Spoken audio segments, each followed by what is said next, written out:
Hi friends, welcome to our channel తెలంగాణలో ఆంధ్ర అమ్మాయి. ఈ వీడియో వచ్చేసి మేము వరలక్ష్మి వ్రతం ఎలా జరుపుకున్నాము అనేది మీతో షేర్ చేస్తున్నానండి. వరలక్ష్మి వ్రతం ఎప్పుడు పౌర్ణమి ముందు వచ్చే ఫ్రైడే సెలబ్రేట్ చేసుకుంటాము. అంటే శ్రావణ మాసంలో వచ్చే రెండో శుక్రవారం రోజు వరలక్ష్మి వ్రతం అనేది జరుపుకుంటాం అన్నమాట. ఒకవేళ ఆ రోజు వీలు అవ్వని వాళ్ళు మొదటి వారం అయినా జరుపుకోవచ్చు, మూడవ వారం, నాలుగవ వారం, ఎప్పుడు వీలైతే అప్పుడు వరలక్ష్మి వ్రతంని ఈ శ్రావణ మాసంలో జరుపుకుంటే చాలా మంచిది అని చెప్పి మనం ఆడవాళ్ళంతా నమ్ముతాము. ఆడవాళ్ళు చేసే ప్రత్యేక వ్రతాల్లో ఇదొకటి చాలా విశిష్టమైనదండి. దీనివల్ల మంచి ప్రతిఫలాలు ఉంటాయని చెప్పేసి మన హిందూ సాంప్రదాయంలో అందరూ నమ్ముతాము. ఈ వరలక్ష్మి వ్రతానికి తోచినట్టుగా జరుపుకుంటారండి. కొంతమంది అమ్మవారి ఫోటోకి పూజ చేసుకుంటారు, కొంతమంది గౌరీదేవిని పెట్టి పూజ చేసుకుంటారు, కొంతమంది కలశం పెట్టుకుంటారు, కొంతమంది ఇలా అమ్మవారిలా డెకరేషన్ చేసుకొని ఇలా పెట్టుకుంటారు. నేనైతే ఈ ఇయర్ మా ఊర్లో ఉన్నానండి. ఇంకా పిల్లలతో అలా కూడా ఏం ప్రాబ్లం లేదు, పట్టుకుంటారు.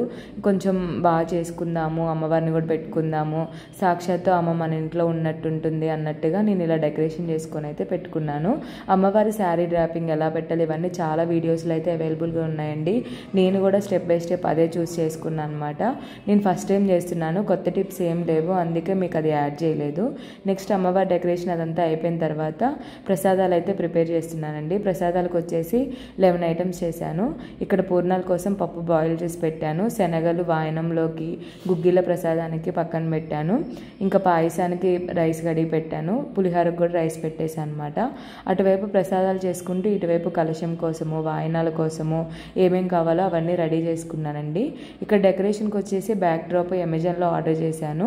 ఇంకా డెకరేషన్ ఐటమ్స్ ఇవన్నీ కూడా బయట హైదరాబాద్లోనే మా ఇంటి దగ్గర స్ట్రీట్ షాపింగ్ ఉంటుంది దిల్షునగర్లో, అక్కడ అన్నీ దొరికాయండి, అక్కడే తీసుకున్నాను. అమ్మవారి ఫేస్ ఇవన్నీ కూడా సాయిబాబా టెంపుల్ లైన్లో మొత్తం పూజ సామాగ్రి స్టోర్ ఉంటుందండి. అక్కడ మనకు చిట్టి గాజులు, అమ్మవారికి సంబంధించినవి, డెకరేట్ ఐటమ్స్, నల్ల పూసలు ఇంకా అన్నీ కూడా మనకు దొరుకుతాయి అన్నమాట. ఇంకా వేరే ప్లేస్కి వెళ్ళే అవసరం ఉండదు, అన్నీ ఒకే దగ్గర దొరుకుతాయి. కొంచెం ఎక్స్పెన్సివ్ కానీ మనం ఎటు తిరగకుండా అక్కడే దొరుకుతాయి. ఇక్కడ ఇంకా అమ్మవారికి సంబంధించిన పూజకు కావాల్సిన సామాగ్రి అంతా ఒక దగ్గర పెట్టుకొని అటు ప్రసాదాలు ఇవన్నీ అయితే చేస్తూ ఉన్నాను. ఈ లోపల పప్పు ఇదంతా చల్లారింది, వాటిని మళ్ళీ బెల్లం వేసి దాన్ని కూడా పూర్ణాలకైతే రెడీ చేస్తున్నాను. పులిహోర కూడా కలుపుతున్నాను. ఇక్కడ నిమ్మకాయ పులిహోర చేశానండి. నైట్ చింతపండు పులిహోర అవేం చేయలేదన్న, నానబెడదాం ఇట్లా మర్చిపోయాను. ఇంకా నిమ్మకాయ పులిహోర అయితే త్వరగా అయిపోతుందిగా అని చెప్పేసి నిమ్మకాయ పులిహోర చేశాను. బయట వచ్చేసి ఇలా ముగ్గులు పెట్టుకొని పసుపు కుంకుమ అయితే వేసి బయట అలా ఉంచుకున్నాను. ఎప్పుడైనా పండగలప్పుడు ఇలా పొద్దున్నే లేచి బయట ముగ్గు పెట్టుకొని పసుపు కుంకుమ అలా వేసుకుంటే మంచిగా ఇల్లు కలకల్లాడుతూ ఉంటుంది. ఇక్కడ పూర్ణాలు, గారెలు అయితే అయిపోయాయి. ఇంకా ప్రసాదాలన్నీ కంప్లీట్ అయ్యాయండి. ఇంకా దీపారాధన ఇవి చేయడానికి అన్నీ రెడీ చేసుకుంటున్నాను. ఇంకా ఫ్రెష్ అయ్యి మళ్ళీ శారీ కట్టుకొని ఇంకా పూజ అయితే స్టార్ట్ చేశానండి. ఇంకా వాయనం ఇవ్వడానికే మార్నింగే రమ్మన్నాను, అందుకే హడావుడిగా పూజ అయితే కంప్లీట్ చేస్తున్నాను. అంటే కొంతమందికి అంత టైం ఉండదు కదా, వాళ్ళ ఇంట్లో పూజ చేసుకోవాలి, మళ్ళీ మన దగ్గర వాయనం తీసుకొని వెళ్ళి పూజ చేసుకోవాలని కొంతమంది ఉంటారు కదా. 12 లోపలనే అన్నీ అయిపోవాలి అని చెప్పేసి 9 వరకు అయితే ప్రసాదాలన్నీ కంప్లీట్ చేశానండి. తర్వాత ఫస్ట్ గణపతిని అయితే పూజించుకుంటాము మనం ఏం చేసినా కూడా. ఫస్ట్ గణపతిని చేశాను, తర్వాత గౌరమ్మను కూడా పెట్టుకున్నాను. ఇంకా కలశం అయితే ఇలా పెట్టుకున్నానండి. కలశానికి గ్రీన్ కలర్ కానీ రెడ్ కలర్ కానీ బ్లౌజ్ పీస్ అయితే యూజ్ చేస్తాము. ఇంకా అమ్మవారికి పెట్టాల్సిన శారీ కూడా పక్కన పెట్టుకున్నాను. వాయనంలో ఇవ్వాల్సినవి అన్నీ కూడా పక్కన పెట్టుకున్నాను. వాయనానికి వచ్చేసి మనకి చేతనైనంత ఇవ్వచ్చండి, బ్లౌజ్ పీస్, గాజులు, ఇంకా ఇవ్వాలనుకుంటే స్టిక్కర్ ప్యాకెట్స్ ఇవన్నీ ఇవ్వచ్చు. నేను వచ్చేసి బ్లౌజ్ పీస్ ఒకటి, కర్చీఫ్ ఒకటి, స్టిక్కర్ ప్యాకెట్ ఒకటి, పసుపు దారం, పసుపు కొమ్ము, బొక్క, ఆకు, పసుపు కుంకుమ, పండ్లు ఇవన్నీ ఇచ్చానండి. శనగలు అయితే కంపల్సరీగా ఇవ్వాలి. ఈ వాయనం వచ్చేసి ఒక్కరికి ఇవ్వచ్చు, ముగ్గురికి ఇవ్వచ్చు, 5గురికి ఇవ్వచ్చు, అంతా మన ఆడ్ నెంబర్లో ఉంటుందన్నమాట, అలా ఇవ్వచ్చు. నెక్స్ట్ ఇంకా పూజకి అక్షింతలు ఇవన్నీ పక్కన పెట్టుకున్నాను, కంకణాలు ఇవన్నీ రెడీ చేసుకొని. ఇక్కడ అత్తయ్య వచ్చేసి తోరం రెడీ చేస్తున్నారండి. ఈ లోపల లక్ష్మీదేవి అష్టోత్తరం ఇవన్నీ చదువుకుంటూ రీసెంట్గా ఇక్కడ వెండి పూలు అయితే తీసుకున్నాను, వాటితో అష్టోత్తరం అయితే చదువుకుంటూ పూజ చేసుకున్నానండి. తర్వాత ఇంకా లక్ష్మీదేవి స్తోత్రాలు అవన్నీ చదువుకుంటూ చిట్టి గాజులు ఉన్నాయండి నా దగ్గర, అవన్నీ అమ్మవారికి సమర్పించి తోచినట్టుగా అట్లా పూజ చేసుకున్నాను. ఇంకా దాని తర్వాత ప్రసాదాలన్నీ పెట్టానండి. ప్రసాదాలు వచ్చేసి దద్దోజనం, పాయసం, చక్కెర పొంగలి, వడపప్పు, రవ్వ కేసరి, పూర్ణాలు, గారెలు, పులిహార ఇవన్నీ చేశానండి. 11 ఐటమ్స్. ఇంకా అవన్నీ అక్కడ పెట్టేసి నమస్కారం చేసుకున్నాను. కొబ్బరికాయ కొట్టి ఇంకా అమ్మవారికి అయితే హారతి ఇచ్చాను అనమాట. ఇంకా వ్రతకల్పం బుక్ ఇప్పుడు అన్ని స్టోర్స్లో దొరుకుతున్నాయి అండ్ మొబైల్లో కూడా మనకి వీడియో పెట్టుకొని చేసుకోవచ్చు. మనకు చదవటం రాదు అనుకున్న వాళ్ళు పెద్దవాళ్ళు మొబైల్లో వీడియో ఆన్ చేసుకొని చేసుకోవచ్చు అనమాట.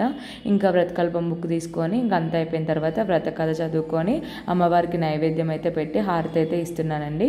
హారతి ఇవ్వడం అయిపోయిన తర్వాత ఇంకా హారతి తీసుకొని మన ఇంట్లో పెద్దవాళ్ళతో మనం ఆశీర్వాదం తీసుకుంటే చాలా మంచిదండి.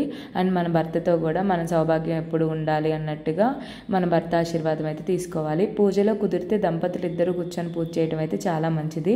ఒకవేళ వాళ్ళకి వీలు పడలేదు అంటే దీనికి పబ్లిక్ హాలిడే ఏమి ఇవ్వరు, వాళ్ళ ఆఫీస్ వర్క్లు ఇవన్నీ ఉంటాయి కదా. సో మనకి వీలు పడినప్పుడు మనం ఒక్కలమైనా చేసుకోవచ్చు. ఇక్కడ వచ్చేసి ఇంకా అందరికీ హారతి అయితే ఇస్తున్నానండి. ఇది కూడా చాలా ఓపికగా కూర్చుంది, చాలా మంచిగా పూజలో అయితే పార్టిసిపేట్ చేసింది. కశ్వి కూడా బాగా కోఆపరేట్ చేసిందండి, మంచిగా నిద్రపోయింది. మార్నింగ్ 3కే నాతో పాటు లేచింది. సో ఇంకా ఆ టైంకి అయితే నిద్రపోయింది. పూజ అప్పుడు ఏం డిస్టర్బెన్స్ చేయలేదు. ఇక్కడ మా అమ్మమ్మ అండి, మా అత్తయ్య వాళ్ళ అత్తగారు. ఇంకా ఫస్ట్ అయితే ఆమె ఆశీర్వాదం తీసుకున్నాము. ఇంట్లో పెద్దవాళ్ళ ఆశీర్వాదాలకు మించి వేరేది ఏమి ఉండదు అనమాట. అందుకే వాళ్ళ ఆశీర్వాదం కంపల్సరీగా తీసుకోవాలి. నెక్స్ట్ ఇంకా ఇక్కడ చిన్న పిల్లలు, చిన్న లక్ష్మీదేవులు మా ఇంటికి వచ్చారు అన్నట్టుగా ఫస్ట్ అయితే ఈ పిల్లలకైతే ఇచ్చాను. యుతికి అండ్ యుతికి ఫ్రెండ్ అనమాట తను. వాళ్ళిద్దరికీ వాయనం ఇచ్చి ఇక్కడ యుతిని ఇస్తినమ్మ వాయనం, పుచ్చుకుంటున్నమ్మ వాయనం అంటే దానికి వెరైటీగా ఉంది. ఫస్ట్ టైం అనమాట యుతి పూజలో ఉండడం. ఇంకా అలానే బలవంతంగా చెప్పిందనమాట అవన్నీ తీసుకొని. ఇంకా తర్వాత ఇంకా పాపకు కూడా ఇచ్చాను. ఇచ్చిన తర్వాత ఇంకా మన ఇంటికి ఎవరైతే ఈరోజు వస్తారో వాళ్ళందరినీ మనం లక్ష్మీదేవిగా చూస్తామండి. వాళ్ళకి నిండుగా పసుపు రాసి పసుపు కుంకుమలతో వాళ్ళకి ఇచ్చి తర్వాత వాళ్ళకి వాయనం అనేది ఇచ్చి వాళ్ళతో అక్షింతలు వేయించుకొని వాళ్ళ ఆశీర్వాదం అయితే తీసుకోవాలి. సాక్షాత్తు లక్ష్మీదేవే మన ఇంటికి వచ్చి మన దగ్గర ఇవి తీసుకున్నట్టు తాంబూలం మనం భావిస్తామన్నమాట. ఫస్ట్ అయితే అమ్మవారికి పూజలోనే తాంబూలం మనం ఇస్తాము. తర్వాత ఇలా ముత్తైదులకైతే తాంబూలం ఇస్తాము. ఇప్పుడు వచ్చేసి అత్తయ్యకి ఇస్తున్నాండి. తాంబూలం ఇచ్చేటప్పుడు తూర్పు ముఖంగా వాళ్ళని కూర్చోబెట్టి ఇలా పసుపు రాసి, నిండుగా పసుపు రాసి తర్వాత కుంకుమ గంధము పెట్టి తర్వాత తాంబూలం అనేది ఇవ్వాలన్నమాట. తాంబూలం ఇచ్చేటప్పుడు ఇస్తినమ్మ వాయనం అనాలి. అప్పుడు మనం లక్ష్మీదేవికి ఇస్తినమ్మ వాయనం అనుకోవచ్చు, లేకపోతే నార్మల్గా ఇస్తినమ్మ వాయనం అనొచ్చు, లేకపోతే మనకు అష్టలక్ష్ముల పేర్లు తెలుసుంటాయి కదా, అలా ఒక్కొక్కరికి ఒక్కొక్క లక్ష్మీదేవి పేరుతో అలా చెప్పొచ్చు అనమాట. అలా చెప్పి అలా వాయనం ఇవ్వచ్చు. పూజ అయితే చాలా బాగా జరిగిందండి. అమ్మవారిని 3 పూటలో పూజించుకొని 3వ పూట అంటే తెల్లారే పూజ కంప్లీట్ అయిపోయిన తర్వాత కదిలిచ్చి అప్పుడైతే అమ్మవారిని తీశానమాట. ఇక్కడ మార్నింగ్ ఒక 5 ముత్తైదులకు ఇచ్చాను. ఈవినింగ్ ఎక్కువ వస్తారండి. ఈవినింగ్ అయితే 11 మెంబర్స్కి కంప్లీట్ చేశాను. అందరికీ వీడియోలో కనిపించడం ఎంబారసింగ్గా ఉంటుంది కదా, సో కొంతమందిని అయితే తీశాను. మా ఇంట్లో అయితే ఈ విధంగా జరుపుకున్నామండి పూజ. మా వీడియో మీకు నచ్చినట్లయితే తప్పకుండా మా వీడియోని లైక్ చేయండి, షేర్ చేయండి అండ్ సబ్స్క్రైబ్ చేసుకోండి.